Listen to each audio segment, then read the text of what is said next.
Welcome to the course, and a little introduction as to accessibility. Why does it matter? When we start looking at accessibility, the question is what is accessibility? It's a term we keep hearing.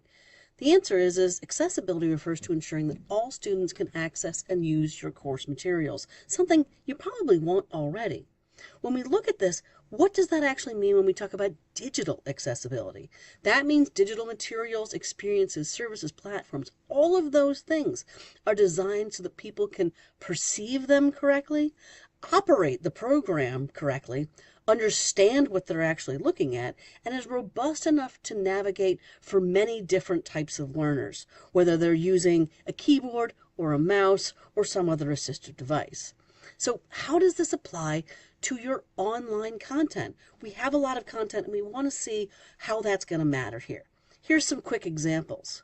Digital accessibility looks at things like text with sufficient color contrast. You can see this right here. This is good, this is bad. Adjustable text sizes. I think most of you can't even see that, but that says good and that says bad. Or bad fonts. Fonts that are very clear to read and those which you can't even understand if it says bad or dad.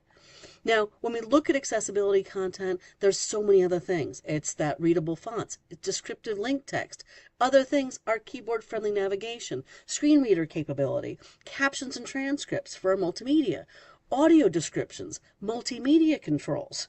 We have clear and concise alt text, descriptive form labels, error messages, keyboard focus, consistent navigation, readable structure. I get it. This is overwhelming. There is a lot out there, which means accessibility. But when we really take a look at it, I promise it's actually going to be a lot easier than it seems. So don't worry. Now, I want you to know we understand. We understand everything that you have to deal with on a daily basis. We understand you have limited time. We understand you have limited resources. We want you to know that we are your resource, and making things accessible, well, it seems like it takes a lot of time. It actually saves time in the end. Imagine you have students who understand the assignment the first time you do it. That way they don't have to come back. They don't have to repeat. You don't have to regrade. They understood it the first time. They understand what you're teaching to them. They understand the first time how to complete assignments. You could have students that are engaged in your course content, students who see you as trying to reach them on a personal level, and students who maybe answer your questions on their own words without using AI because they want their voice to be heard. When they feel their voice is heard, they're going to say it back. So why accessibility? Accessibility does not mean it's easier for some learners. It ensures equal access for all learners. It allows us to reach more potential learners. It gives a better learner experience for everybody. It helps better society through equity. And if that doesn't convince you, it's the law. So let's first take a second to look at those legal aspects, and then we'll see how we can reach more of those different learners. Legal aspects, there are a number of different things out there which are making this legal for you to actually have to do. Now, Title II of the ADA is one of them. Section 508 is another we're going to discuss quickly. WCAG, or Web Content Accessibility Guidelines, as well as policies here at WCC in the Accommodation Office. I want to remind you, this is not legal advice. I am not a lawyer. We are not lawyers. This presentation shall not constitute legal advice and is for informational purposes only. We do want you to go to the legal counsel on your campus if you have specific legal questions or you require any legal advice for specific situations. But this is just a general overview. So let's start. Title IX of the American with Disabilities Act, or ADA, requires state and local governments to make sure that their services, programs, and activities are accessible to people with disabilities. This includes those offered online or through mobile apps. So that includes all colleges and universities as well within the state. There's also some new rules that are out there, which is why we're starting to see a lot more movement here. This new rule on WCAG, or the accessibility of web content and mobile apps, was adopted in April 2024, And it's going to be effective in either April 2026 or 2027, depending on your campus. Those differences are based on the population that you may serve. So some smaller colleges that are in more rural areas with a population of less than 50,000, and that's the population, not just the people in this college, those ones don't have to meet the guidelines until 2027, the rest by 2026. And this guidelines provides specific requirements about how to make sure that web content and mobile applications are accessible for people with all disabilities. There are 4 key principles. The principles are perceivable, operable, understandable, and robust. Perceivable means the content must be presented to users in a way they can perceive it, whether it be visual, auditory, or tactile. So this is going to cover to make sure that people who are visually impaired can also perceive this information as well as those who are visual. The same with auditory impairments. Also, it has to be operable. Users must be able to operate the interface through different technologies, keyboard navigation, voice control, other assistive devices. And we're going to show you some examples within this course so you understand how people operate things differently. Understandable. Content must be something the students understand, and so it needs to be in their own words. And robust. It has to be robust enough to be interpreted by a wide variety of user agents, including lots of different types of assistive technologies. We also have Section 508 of the Rehabilitation Act of 1973. This was amended in 1998, so it's been around. And this simply says that federal agencies need to make their electronic information policies accessible to people with disabilities. They can't hide it in a drawer. It's got to be accessible for everyone to get to easily.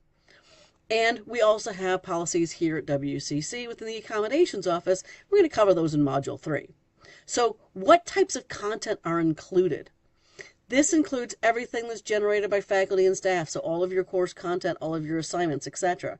Everything that's on a digital platform, whether it's in your learning management system, your websites, your mobile apps, all of those must be included as well. All student-generated content, all email communications, all HR documents, processes, portals, websites, electronic forms, basically everything which is forward-facing and in a technology area needs to be accessible for everyone. How is this different from previous accessibility? If you say, I've been dealing with accessibility, the accessibility office contacts me and I make sure that the student gets what they need. Well, these new ways are looking at more of a reactive approach than a proactive approach. Basically what we're saying is let's design courses with inclusion in mind.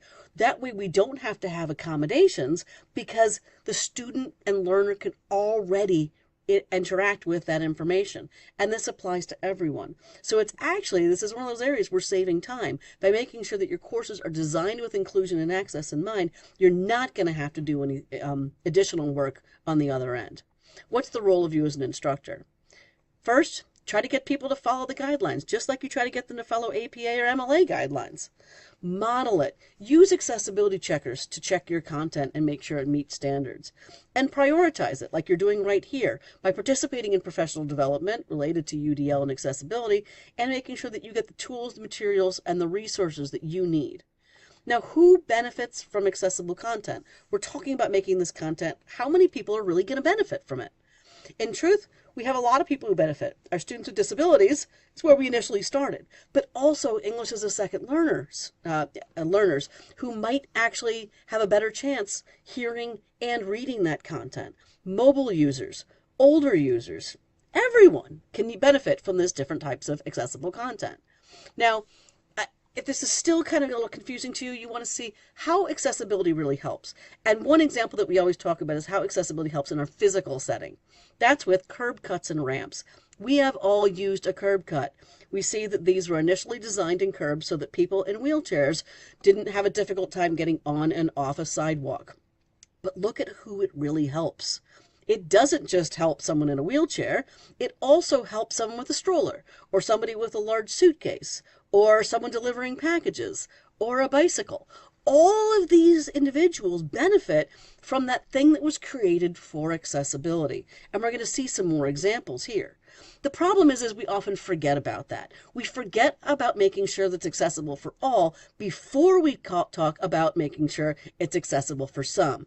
And here's an example of someone shoveling the stairs saying, let me shovel the stairs so everyone can get in.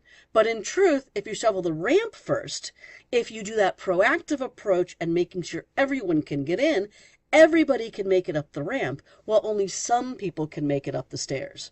So how do we apply this to our digital content or online content? Well, we start with making accessible web pages. Accessible pages allow screen readers to read that material to the learner so that they're getting that auditory component as well as that written component. So this benefits the visually impaired who can't actually read that. It also helps dyslexic individuals who maybe have a difficult time reading those words and can actually train themselves in order to being a better learner by seeing the written word as well as the oral word. We also help poor readers. Some people are not very good at reading. How do we get better at reading? By learning, and we learn the same way. And multitaskers. This is one of my favorites. This hits everybody. We all have 1,000 things to do. So you have a screen reader that can read your textbook that will help the visually impaired individual, but it's also going to help somebody trying to commute to work and saying, wait a minute, why don't I listen to my textbook on the way in rather than read it? It can also help the parent making dinner who is trying to figure out how to do 1,000 different things, or many, many more. I have been able to help loads of people with these different things. So when we start looking at that, that's when we start talking about all the different things we can do to reach not only our learners who need the accessible content, but all learners who are going to benefit from accessible content. And I hope you enjoy making it accessible.